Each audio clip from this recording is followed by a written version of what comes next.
నా ఆలోచనతోనే, సొంత ఆలోచనతోనే నేనేమీ చెప్పకుండా నీ పరలోకపు జ్ఞానము ఆలోచనతో ఇదిగో వాక్యము చేత మీరు బిడ్డలతో నాతో మాట్లాడమని యేసు నామములో వేడుకొంచున్నాం తండ్రి, ఆమేన్.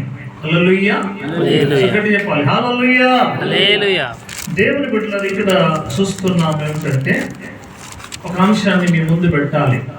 అదేమిటంటే తల్లిదండ్రుల యొక్క బాధ్యత. అందరూ చెప్పండి, ఏం బాధ్యత? తల్లిదండ్రుల బాధ్యతలు. తల్లి తండ్రులు ఇద్దరు బాధ్యతలు.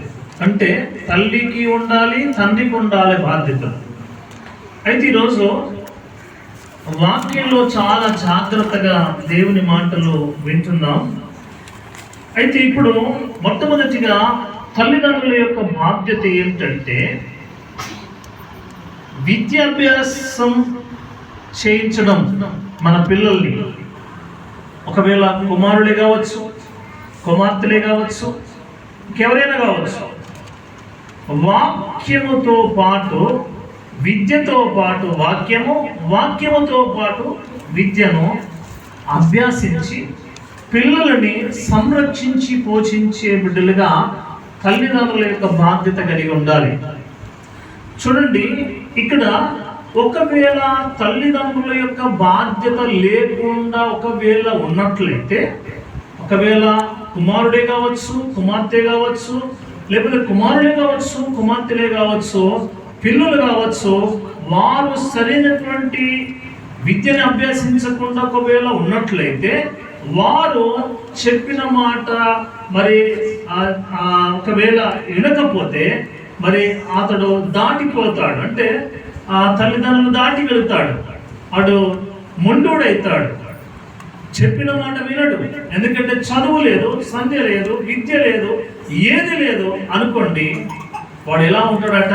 ఒకసారి అదే అధ్యాయంలో 21వ అధ్యాయం 19వ వచనంలో ఒకవేళ విద్యను అభ్యసింపని ఒకవేళ కుమారుడి కావచ్చు, కుమార్తె కావచ్చు, ఎవరైనా కావచ్చు, వాళ్ళు ఒకవేళ దేవుని మార్గము నుండి దేవునికి లోపడాలి, నాకు లోపడాలి, నా కుమారుడు లోపడతలేడు, నా కుమార్తె లోపడతలేదు అని ఒకవేళ నువ్వు అనుకుంటున్నావేమో. అయితే ఇక్కడ అంటున్నాడు, ఒకవేళ నువ్వు విద్యాభ్యాసం చేయకపోతే అతడు ఎలా ఉండగలుగుతాడో చూడండి. 21వ అధ్యాయము పరిశుద్ధ గ్రంథంలో 19వ వచనాన్ని చదువుకుందాం. 21:19 వచనం. అతని తల్లిదండ్రులు అతన్ని పట్టుకొని చూడండి, యూరు పెద్దల యొద్దకు అతన్ని తీసుకొని వచ్చి, మా కుమారుడైన వీడు మొండివాడై తిరగబడి ఉన్నాడు, మా మాట వినక తిండిపోతును త్రాగుబోతును ఆయనని ఆ ఊరి పెద్దలతో చెప్పవలెను. దేవునికి స్తోత్రము. ఇక్కడ తల్లిదండ్రుల యొక్క బాధ్యత విద్యను అభ్యసింపని ఎడల అక్కడ దేవుని కట్టడాలు, విధులు, ఆజ్ఞలు ఉన్నాయి. ఒకవేళ అతడు కూర్చున్నప్పుడు కానీ, అతడు నిలబడుతున్నప్పుడు కానీ, పడుకున్నప్పుడు కానీ దేవుని యొక్క మార్గం వారికి తెలిసి ఉంటే, ఇటు స్టడీ పరంగా కావచ్చు, ఇటు దైవికమైనటువంటి పరంగా కావచ్చు, వారు దేవునిలో ఎదిగి గొప్పవాడు అవుతాడు. ఒక్కవేళ దేవుని మార్గము తెలియక, క్రమము లేకుండా ఒకవేళ ఇతడు మరి అభ్యసించకుండా వాడు తల్లిదండ్రుల మాట వినడు. కుమార్తె కావచ్చు, కుమారుడే కావచ్చు, లేకపోతే చాలా దేవునికి భయభక్తులతో ఉండలేకపోయి చివరికి ఏం చేసినాడంటే ఊరు పెద్దలైనటువంటి పెద్దలకు ఇదిగో తన కుమారుడు తీసుకొచ్చి, అయ్యా ఇతడు నా మాట వింటలేడు, ఇతడు మా మాటకు లోబడతలేడు, మమ్మలను నాకు తిరుగుబాటు చేస్తున్నాడు, మమ్మల్ని ఇబ్బంది పెడుతున్నాడు. కాబట్టి తల్లిదండ్రులు నేర్పించకపోతే, తల్లిదండ్రులు బాధ్యత తీసుకోకపోతే, ఇదిగో ఆ సమస్య ఎక్కడ తీసుకొచ్చినారట? ఊరు పెద్దలకు ఆ వార్తను తీసుకొచ్చి చెప్పవలసిన పరిస్థితి ఏర్పడుతుంది. ఎందుకని ఒకవేళ అదే కుమారుడు చదివి అభ్యాసింపజేసి వాక్యములో కానీ కట్టడలో కానీ విధేయత చూపించే విషయంలో కానీ అన్ని విషయాల్లో ఆయన ఎదిగితే తల్లిదండ్రుల మాట విని తల్లిదండ్రులు చెప్పిన మాటకు విధేయత చూపించినటువంటి బిడ్డను ఊరి పెద్దల దగ్గరికి తీసుకొచ్చేవాడా? ఊరి పెద్దలతో చెప్పించుకునేవాడా? ఇతడు మొండివాడు, ఇతడు మాట వింటలేడు, ఈమె మాట వింటలేదు, ఏం చేయాలి? ప్రతి తల్లిదండ్రులకు పిల్లల పట్ల ఒక బాధ్యత కలిగి ఉండాలి. చూడండి, అతడు మొండివాడాడు. చూడండి అక్కడ ఏమన్నాడు? మా కుమారుడై వీడు మొండివాడై తిరుగుబడి ఉన్నాడు, మా మాట వెనుక తిండిపోతును త్రాగుబోతును ఆయనని ఊరి పెద్దలతో చెప్పినారట. చూడండి, ఈరోజు కుమార్తెలు తల్లిదండ్రుల మాట వినకపోతున్నారు. తల్లిదండ్రుల మాట వినకపోవడానికి కారణం ఎవరు? కారణం చెప్పండి అయ్యా, చెప్పండి అమ్మా, ఎవరు కారణం? తల్లిదండ్రుల యొక్క మొట్టమొదటిగా బాధ్యత లేకుండా అబాధ్యతగా తీసుకున్నందుకు వాడు మండివాడైపోయినాడు. ఊరి పెద్దలు చెప్పారే, బాబు అమ్మాయి నువ్వు నీ తండ్రి మాట వింటలేవాడ, తల్లి మాట వింటలేవాడ, నీ సంగతి ఏంటి? వాళ్ళ మాట వినకపోతే కూడా అతను ఏం చేయమన్నారు? చూడండి, అతను ఏం చేయమన్నారు? అప్పుడు ఊరి ప్రజలందరూ రాళ్లతో అతన్ని చావగొట్టవలను, అట్లు ఆ చెడుతనమును మీ మధ్య నుండి పరిహరించును. అప్పుడు ఇశ్రాయేలు అందరూ విని భయపడుదురు. దేవుని స్తోత్రం, హల్లెలూయా. కన్న కొడుకును బయటికి తీసుకొచ్చి ఊరు పెద్దలతో రాళ్లతో కొట్టి చంపితే కన్న పేద కదా. ఎందుకు ఈ మాట చెప్తున్నానంటే, మన కన్న తల్లిదండ్రులు, మన తల్లిదండ్రుల యొక్క బాధ్యత సరైనటువంటి బాధ్యత లేకపోతే ఈ విధంగా తయారవుతున్నారనమాట. విద్యాభ్యాసం మొట్టమొదటిగా మన పిల్లలకు నేర్పించాలి. దేవుని కట్టడం తెలిపాలి, వాళ్ళకు దేవుని మార్గాలు నడపాలి. ఆజ్ఞ ఏంటిదో, ఇదిగో ఈ ఆజ్ఞ పాటించరు బాబు, అమ్మాయి పాటించదు అమ్మాయి అని చెప్పాలి. చెప్పకుండా ఇష్టానుసారంగా తిరిగితే ఇదిగో మన పిల్లలు ఏం చేస్తారు? మన లోపడకుండా తిరుగుబాటు రెబల్స్ తయారవుతారన్నమాట. తిరుగుబాటుతనము పిల్లలకు ఉంటుంది. చెప్పిన మాట విధించుకోకూడదు. నీ మాట వింటలేరు, తల్లి మాట వింటలేరు. ఇప్పుడు బజార్కి వచ్చినారు, అయ్యా నా కుమారుడు ఆ మాట వింటలేదు అయ్యా. సో మొదటి మాట అది. రెండో మాట, పరిశుద్ధ గ్రంథములో మంచి నడతలు నేర్పించుట తల్లిదండ్రులు ఒక బాధ్యత. మంచి నడతలు నేర్పించాలి. అందుకనే సామెతల గ్రంథములో 22వ అధ్యాయం 6వ వచనంలో ఏంటంటే, బాలుడు గాని బాలిక గాని, ఎదిగో స్త్రీ గాని పురుషుడు గాని యవనస్తుడు గాని యవనాలు గాని ఏం చేయాలట? బాలుడు నడవవలసిన త్రోవను వారికి నేర్పుము, వాడు పెద్దవాడైనప్పుడు దాని నుండి ఒకవేళ తల్లిదండ్రులే చిన్నప్పుడు ఇదిగో చదువుకోర బిడ్డ, చదివితే నువ్వు మంచి ప్రయోజకులకు అవుతావు అని చెబితే, ఒకవేళ వినని పక్షంలో నిజంగా కొన్నిసార్లు చదువు కూడా కొన్నిసార్లు ప్రమాదకరమై అవుతుందట. చదవాలి, ఎంతవరకు చదవాలి అంతవరకు చదవాలి, కానీ చదువుట్లో కూడా పిచ్చోడైపోతాడట. ఒకసారి ఒక వాక్యం చదువుదాం చూడండి. ప్రసంగి గ్రంథం 1 అధ్యాయము. అక్కడ ప్రసంగి అంటే గ్రంథకర్త సొలొమోను రాస్తాడు. ప్రసంగి 1 అధ్యాయం 18వ వచనం చూడండి అమ్మా. ఇప్పుడు ఇక్కడ ఏమన్నాడు? బిడ్డ, తల్లిదండ్రుల బాధ్యత ఏమన్నది? ఇగో విద్యాభ్యాసం చేయించండి, నడుకేంటిదో దేవుని ఆజ్ఞలేంటిదో నేర్పించమన్నాడు. ఈడికి వచ్చేసరికి చూడండి ఏమన్నాడు కదా, చూడండి అక్కడ 18వ వచనంలో, విస్తారమైన జ్ఞానాభ్యాసము చేత విస్తారమైన దుఃఖము కలుగును అంది. అధిక విద్య సంపాదించువానికి అధిక శోకం కలుగును. దేవుని స్తోత్రం. హల్లెలూయా. ఇది విచిత్రంగా లేదు? ఉందా లేదా? అరే, నీ పిల్లలకు మంచి బాధ్యతగా ఉండి నేర్పించండి, విద్యను అభ్యసించండి, విద్యను నేర్పించండి, ప్రయోజకుడికి కావాలి. కానీ దేవుని బిడ్డలారా, దేవుని ఆజ్ఞ కట్టడాలు విధులు మనం నేర్పకుండా ఒకవేళ ఎంత విద్య సంపాదించినా, చూడండి ఇక్కడ ఏమన్నాడు? విస్తారమైన జ్ఞానాభ్యాసము చేత విస్తారమైన దుఃఖము కలుగును. దుఃఖం కలుగుతుంది జ్ఞానాభ్యాసం చేయడం ద్వారా. ఆ తర్వాత అధిక విద్య సంపాదించిన వానికి అధిక శోకం కలుగును. ఇది డేంజర్గా లేదు?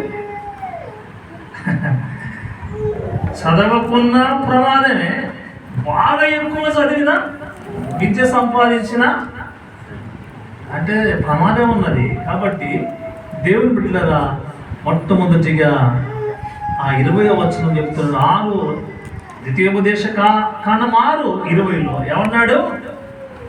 ఇదిగో ఆయన ఆజ్ఞలు, ఆయన కట్టడాలు, ఆయన ఆజ్ఞలు కట్టడాలు విధులు వారికి నేర్పించండి. దాంతో వారు ఏం చేస్తారు?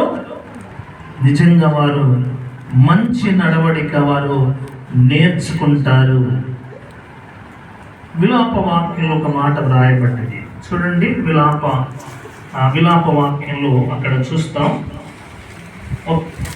2:19 చదవండి. విలాప వాక్యంలో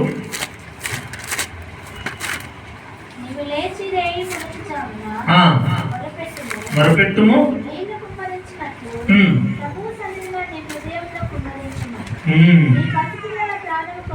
మీ పసిపిల్లల ప్రాణము కొరకు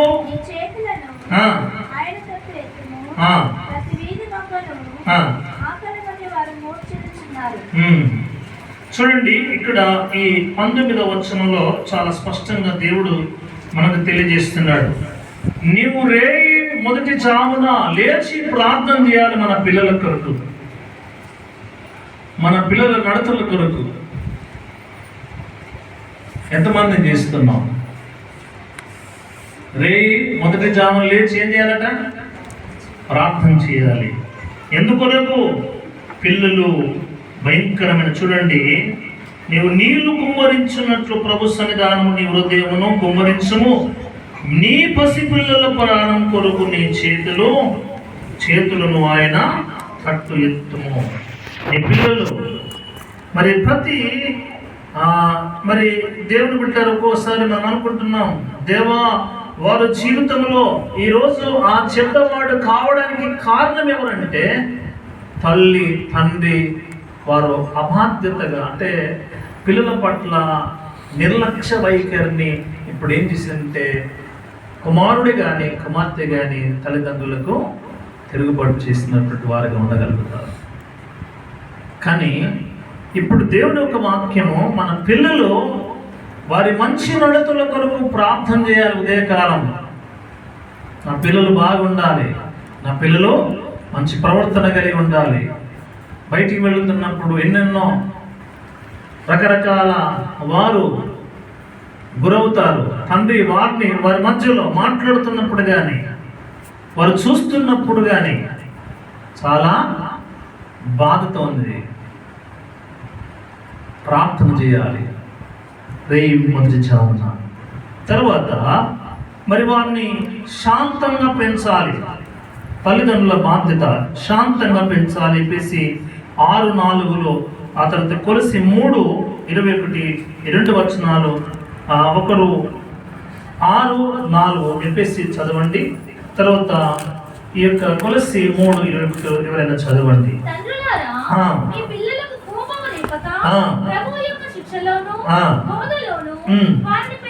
చాలు. ఇక్కడ దేవుని బిడ్డలారా వారిని శాంతంగా మనం పెంచే తల్లిదండ్రులంగా శాంతంగా వారిని మనం పెంచాలి. వారి శాంతంగా మాత్రమే కాదు కానీ కొలసి పత్రికలో కూడా 3:21 కూడా ఆయన చెబుతున్నాడు. ఏమని? తండ్రులారా నీ పిల్లల మనసు కృంగనీయకుండా చేయాలట. ఒకవేళ తన మనసు కృంగిపోతే వాళ్ళకి ఏమొస్తుంది? కోపం పుట్టించే వారిగా తయారవుతారు.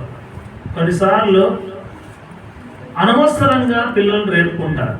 తల్లిదండ్రులు అనవసరమైనటువంటి మరి ఆ మాటల చేత పిల్లల్ని మనసును కృంగజేస్తారు.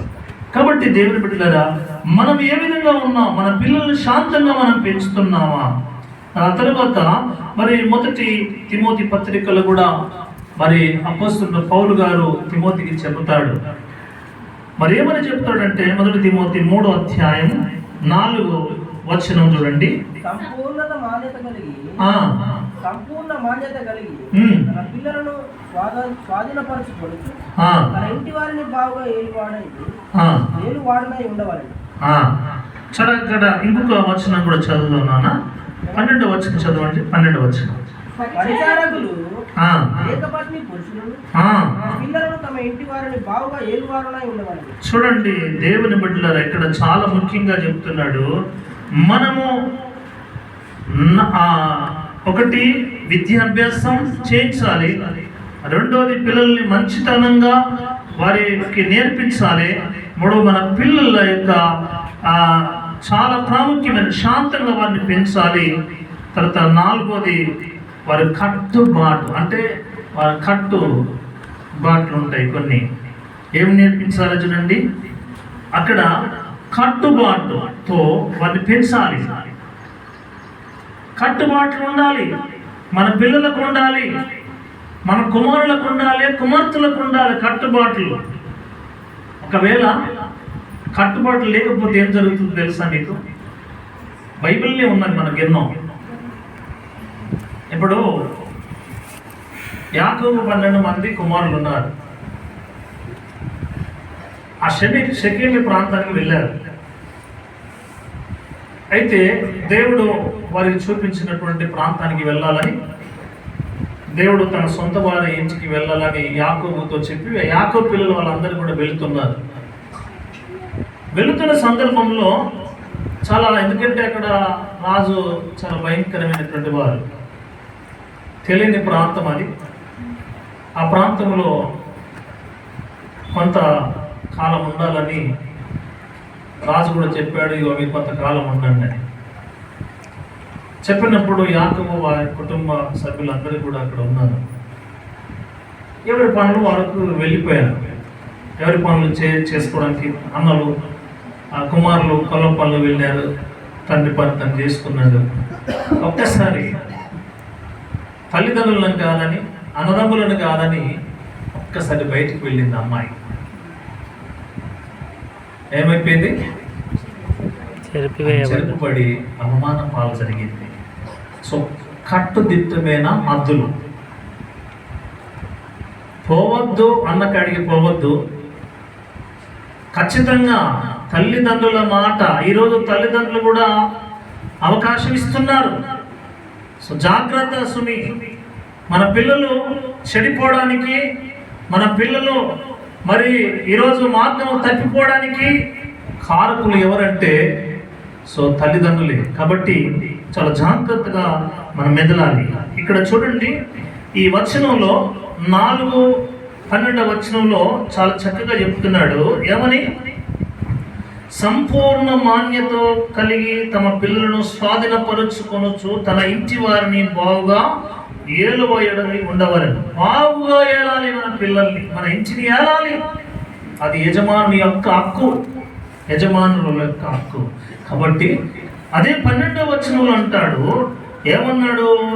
పరిచారకులు ఏకపత్ని పురుషులను తమ పిల్లలను తమ ఇంటి వారిని బాగా ఏలువారని ఉండవలను. సో సంఘాన్ని, సమాజాన్ని, మన పిల్లల్ని మొట్టమొదటిగా ఏలాలి. తర్వాత సంఘాన్ని కూడా సంరక్షించి పరిచారకులుగా మనం వేలాలని ప్రభు ఈ సందర్భంలో జ్ఞాపకం చేస్తున్నాడు. సో కట్టుదిట్ట నా 5వది. ఇక్కడ మరి అదే తీతు పత్రికలో కూడా 2వ అధ్యాయం 4వ వచనంలో ఏమన్నాడంట? అక్కడ మన పిల్లలు మనం ఏం చేయాలి చెప్తున్నాడు. ఏమని? 2వ అధ్యాయం 4వ వచనంలో అంటాడు, అలాగునే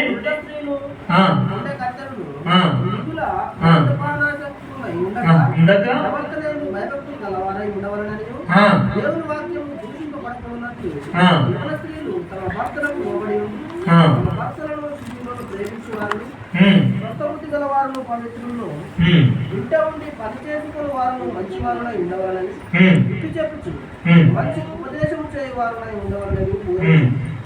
ఇక్కడ దేవుని బిడ్డలారా ప్రేమను పంచే విషయాల్లో చాలా జాగ్రత్తగా ఉండాలి. ప్రేమ ఇక్కడ కనబడుతుంది. మన శిష్యులను ప్రేమించే విషయంలో మంచి బుద్ధి కలిగిన వారుగా, పవిత్రులుగా ఇంట నుండి పని చేసుకొని వారు మంచివారై ఉండవలనని మరి వారికి బుద్ధి నేర్పుతున్నాడు. బుద్ధి నేర్పాలి. బిడ్డ నువ్వు ఇంట్లో పని చేసుకో, ప్రేమించాలి. బిడ్డ కుమారుడా నువ్వు పని చేయి, మంచి పని చేయి. అయితే ఈరోజు మన పిల్లల్ని మనం ప్రేమిస్తే దేవుడు ఖచ్చితంగా వారు ముందుకు వెళుతారు. తరువాత మరి పిల్లలు కూడా కొంత శిక్ష వేయాలి, తప్పదు. ఎందుకంటే ఈ రోజులు ఆ రోజుల్లాగా లేదు, వినేవాళ్ళు లేరు. శిక్ష వేయాలి. ఏ శిక్ష వేయాలో పరిశుద్ధ గ్రంథంలో చూడండి. పరిశుద్ధ గ్రంథంలో సామెతల గ్రంథం 23వ అధ్యాయం చూడండి ఒకసారి. అక్కడ ఏ శిక్ష వేయాలో ఆయన చెబుతున్నాడు. సామెతల గ్రంథం 23వ అధ్యాయము 13-14 వచనం.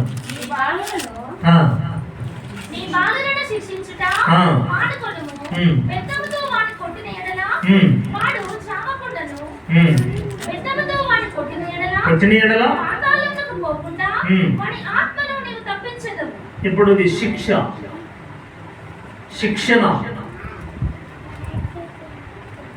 ఈక్వల్ టు వాడిని నరకము నుండి తప్పిస్తున్నాడు. అంటే ఇక్కడ చూడండి 23లో ఏమని వ్రాయబడ్డది? చాలా మంచి విషయాలు ఇక్కడ ఈ 13-14 వచనాల్లో మరి చాలా విచిత్రంగా మాట్లాడుతున్నాడు.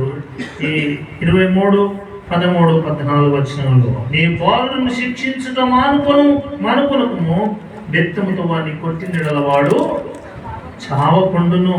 బెత్తముతో వాడిని కొట్టినెడల పాతాళము పోకుండా వాని ఆత్మను నీవు తప్పిస్తావు. ఒక్కవేళ నువ్వు బెత్తం వాడకపోతే, పిల్లలు గౌరవంగా మీ పిల్లల్ని పెంచుతున్నారు, గుడ్, మంచిది. కానీ వారికి శిక్ష కూడా కొన్నిసార్లు చాలా అవసరమై ఉన్నది. ఈరోజు బాలుడు నడవవలసిన త్రోవను వారికి నేర్పుకున్నప్పుడు వాడు ఎలా ఉంటాడంటే తిరుగుబాటు చేస్తాడు. సో మొట్టమొదటిగా మనకు తప్పకుండా ఖచ్చితంగా శిక్ష అవసరం. అందుకనే అదే 13-24లో కూడా ఏమన్నాడు చూడండి. అక్కడ 13-24లో చూడండి. అందరూ ఈ మాట మీరు ఎప్పుడు కూడా మీ పిల్లల విషయంలో మీరు అజాగ్రత్తగా ఉండద్దు. 13-24 వచనమా? బెత్తని వాడని వాడు తన కుమారునికి విరోధి, కుమారుని ప్రేమించువాడు వాడిని శిక్షించును. బెత్తము వాడని వాడు తన కుమారుడికి విరోధిగా బెత్తం వాడతలేవంటే నీ కుమారుడికి విరోధంగా ఉన్నావు. కాబట్టి దేవుని సంగమా, ఒక్కసారి మనము పరీక్ష చేసుకొని ఇప్పుడు చివరిగా చెప్పి నేను ఈ మాటను ముగిస్తాను. ఇది అదుపు చేయాలి. మన పిల్లల్ని ఎట్లా అదుపు చేస్తాం? మన పిల్లల్ని అదుపు చేయాలి. అదే సామెతల గ్రంథంలో 19-15 వచనంలో కూడా ఆయన చెప్తున్నాడు. చివరి మాట 19-15 వచనం. సోమరితనము గాఢ నిద్రలో పడవేయును, సోమరివాడు పస్తుపడి ఉండును. పస్తుపడి ఉండును. పస్తు అంటే ఏంటిది? ఏం తినకుండా పస్తులు ఉపవాస ప్రార్థన చేస్తున్నాడు కదా. ఏమన్నాడు? సోమరి తనము గాఢ నిద్రలో పడవేయును. సోమరి చివరికి సోమరి వాడిగా ఉంటాడు. ఎందుకో ఈరోజు మన తల్లిదండ్రుల బాధ్యత చాలా ప్రాముఖ్యమైనది. ప్రియ సహోదరి సహోదరుడా, సో దేవుడు నీతో నాతో, నా పిల్లలైనా మీ పిల్లలైనా మనమంతా సమానంగా మన పిల్లల్ని క్రమబద్ధంలో ఉంచాలి. వారు పెద్దవారు కావచ్చు, చిన్నవారు. ఏ తల్లిదండ్రులైతే శిక్ష విధిస్తారో, శిక్షణ ఇస్తారో వారు ఉన్నతమైన స్థితికి ఎదుగుతారు. బైబిల్లో ఒక ఆయన ఉన్నాడు, తన తల్లిదండ్రులు మంచిగా నేర్పించినారు. ఎవరైనా పేరు అది చెప్పండి. తల్లిదండ్రులు పిల్లలు బాగా మంచి నేర్పించినారు, కానీ వారు అడ్డం దొడ్డం తిరిగినారు. వాళ్ళు ఎవరు చెప్పండి. ఇంకా క్లోజ్ చేయాలి. పిల్లల్ని మంచిగా పెంచినటువంటి పిల్లలు ఉన్నారు కదా. ఆ పిల్లలు అంటే ఆయన తండ్రి మంచి యాజకుడు. Very good. తర్వాత సమయలు కుమారులు, తర్వాత ఏలి కుమారులు ఏమైపోయినారు? సో వాళ్ళు కూడా భ్రష్టులు అయిపోయినారు. ఎంత మనం కొన్నిసార్లు మనం బాగానే ఉంటాం, మన పిల్లలు బాగుంటారు, మన పిల్లలు బాగుంటారు, మనం కొంతమంది బాగుంటాం. కాబట్టి జాగ్రత్త. కుటుంబము బాధ్యత మనం తీసుకొని ఒకవేళ తీసుకుపోతే ఇది ఈ విధంగా తయారవుతారు. సోమరితనము గాఢ నిద్రలో పడవేయను, సోమరి వాడు పస్తుపడి ఉన్నాడు. అంటే ఉపవాసం ఉంటాడు. ఎందుకో తెలుసా? మనకి సరైనటువంటి క్రమము తెలియదు. కష్టం అంటే తెలియదు, బాధ అంటే తెలియదు, ఇబ్బంది అంటే తెలియదు. మన పిల్లలకి ఏం నేర్పించాలి? ఖచ్చితంగా కష్టం ఏంటిదో, బాధ వాళ్ళకి అర్థం కావాలి. అర్థం కావాలంటే నువ్వు ఖచ్చితంగా బాధ్యత తీసుకోవాలని ఈ సందర్భంలో ప్రభు కోరుకుంటున్నాడు. కాబట్టి దేవుని బిడ్డలుగా మరి మన తల్లిదండ్రులుగా మన పిల్లలకు మరి విద్యాభ్యాసము అందించవలను, మంచి నడవడిక నేర్పించాలి. మరి అదేవిధంగా పిల్లల కొరకు చివరిగా లాస్ట్ విషయంలో పిల్లల కొరకు కూడా మనం పొదుపు చేయాలట. అందరికీ చెప్పకుండా ఆ జ్ఞానం వస్తుంది. కొంతమందికి ఆ జ్ఞానం రాదు. చూడండి ఒకసారి ఆ వచనం చూసి మనం ముగిద్దాం.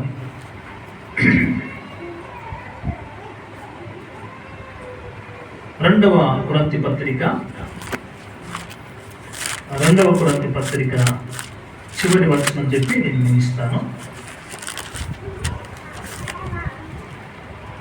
2వ కొరింథీ పత్రిక 12వ అధ్యాయం 14వ వచనం.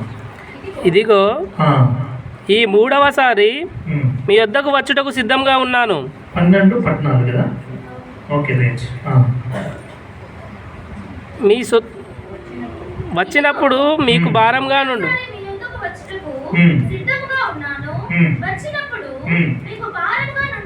నేను భారంగా ఉండను.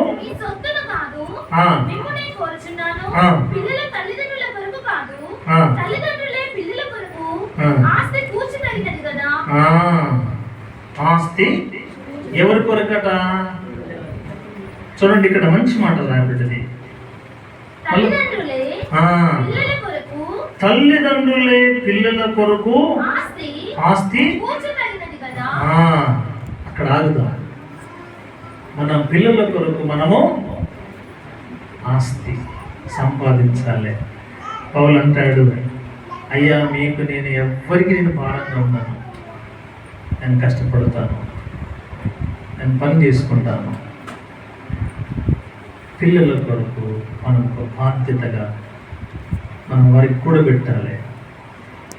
చాలామంది ఉన్నారు ఇక్కడ దేవుని బిడ్డలారా, మన పిల్లలు తర్వాత మనము కాలగతి మనం ముగించినప్పుడు మన పిల్లలు చాలామంది అంటారు, వారు సంపాదించినటువంటి ఆస్తులు ఉన్నాయి, అంతస్తులు ఉన్నాయి కదా కదా అలా చెప్తారు. కొంతమంది ఆస్తులు చాలా సంపాదించిన తల్లిదండ్రుల ఆస్తులు పిల్లలు చాలా వృధా చేసి ఆ కష్టార్జితము అనుభవించకుండా సుఖభోగాలు అనుభవించినటువంటి వారుగా కొంతమంది ఆస్తిని అంతా వృధా ఖర్చు పెట్టినారు. చివరికి లాస్ట్కి ఏం జరిగింది? ఏమీ మిగలలేదు. చాలా బాధతో తన తండ్రిని జ్ఞాపకం చేసుకుంది. ఇది దేవుని బిడ్డలారా, ఈరోజు మనం అందరం కూడా ఇది నాకు వర్తిస్తుంది, మీకు మనందరికీ వర్తిస్తుంది. కాబట్టి మన పిల్లలకు మన ఆస్తి పొదుపు చేయాలి. చేస్తున్నామా? 100% దేవుడు తప్పకుండా చేయాలి. దేవుడు మిమ్మల్ని దీవెనకరంగా చేయాలి. తరలు వచ్చి కళ్ళు మూసుకొని ప్రార్థన చేద్దాం. అందరూ తరలు వచ్చి, దేవా ఈరోజు నీ ఆత్మతో నన్ను నింపి బలపరిచి, అందరూ తల్లిదండ్రుల యొక్క బాధ్యత చాలా ప్రాముఖ్యమైనది. ఒకవేళ నిర్లక్ష్యంగా నీ పిల్లల విషయంలో, కుమార్తెల విషయంలో, కుమారుల విషయంలో నిర్లక్ష్యంగా నీవు ఒకవేళ ఉన్నావేమో, ఈ సందర్భంగా దేవుడు నీతో మాట్లాడినాడు. పిల్లలకు మంచి విద్యాభ్యాసం చేయడం, రెండోది మంచి నడతలు నేర్పడం, మూడోది పిల్లల కొరకు మరి సొత్తు మరి పోగు చేయడం, తర్వాత శాంతంగా పిల్లలను మరి పెంచడం, కట్టుబాటుతో పెంచడం, ప్రేమను పెంచడం, పంచడం, శిక్షించాలి, అదుపు చేయాలి మన పిల్లల్ని. అది తల్లిదండ్రుల యొక్క బాధ్యత. కాబట్టి ఎవరు నిర్లక్ష్యంగా, గౌరవంగా, ఒకవేళ చిన్నపిల్లల విషయంలో కావచ్చు, పెద్దవారి విషయంలో కావచ్చు, గౌరవం చేస్తున్నావేమో, నువ్వు గౌరవపడుతున్నావు, నా కొడుకు, నా కుమారుడు, నాకేంటిలే అని నువ్వు అనుకుంటున్నావు. కానీ దేవుని బిడ్డ, ఈరోజు దేవుడు స్వయంగా నీతో మాట్లాడుతున్నాడు. నిర్లక్ష్యంగా నువ్వు వహించద్దు. తల్లి తండ్రి బాధ్యతగా నువ్వు చేయకపోతే అతడు చివరికి సోమరివాడై, వాడు త్రాగబోతుగా, తిండిబోతుగా, దరిద్రుడిగా మారి పస్తుకు చచ్చిపోతాడు. కారణం ఇది ఎవరి కారణం? తల్లిదండ్రులు ఆనాడు శిక్షించి కరెక్ట్గా చేయకపోతే, ఒక ఉన్నతమైన స్థితికి తీసుకోకపోతే ఈరోజు వాడు ఏమైపోతాడు? చివరికి ఇటు నీకు తిరుగుబాటు చేయవలసినటువంటి బిడ్డలుగా తయారవుతారు. ఎందుకు ఈ భారం? ఎందుకు ఈ కష్టం? ఊరు పెద్దలతో చివరికి కుమారుడు కుమార్తె వినకపోతే, తల్లిదండ్రుల మాట వినప్పుడు ఊరు పెద్దలకు చెప్పుకోవలసిన పరిస్థితి ఏర్పడ్డది. అదే మంచిగా నువ్వు పిల్లలను క్రమంగా తీర్చిదిద్దితే, నీ బాధ్యత ప్రకారంగా తీర్చిదిద్దితే, ఆ పిల్లోడు నీకు తిరుగుబాటు చేసేవాడా? అతడు మత్తుకు లోనయ్యేవాడా? అతడు దూషించేవాడా? తిరుగుబాటు చేసేవాడా? సహోదరి, సహోదరుడా, దేవుడు సూటిగా నీతో మాట్లాడుతున్నాడు. జాగ్రత్త సుమి, ఇప్పటికి మించి ఏమీ లేదు. ఇప్పటికైనా దైవ భయం క్రమము మనం నేర్పించి మన పిల్లలు ఎక్కడికి వెళ్తున్నారు, ఎక్కడ తిరుగుతున్నారు, ఏమేమి చేస్తున్నారు. ఒకవేళ నా కుమార్తె నా కుమారుడు మంచివాడు అనుకుంటున్నాను, కానీ సాతానుగాడు దీనిని నాశనం చేసినట్లుగా వాడు చేయడానికి వాడు కొంచెం ఉన్నాడు. అజాగ్రత్తగా ఉన్నప్పుడు తల్లిదండ్రులు చెప్పకుండా పెట్టి వెళుతున్నావు కుమారుడు. జాగ్రత్త సార్. ఈ మాటలు మన హృదయంలో ఫలించినట్టుగా మన మధ్యలో ఉన్నటువంటి సహోదరుడు రామారావు ముందుకు వచ్చి ప్రార్థన చేస్తారు.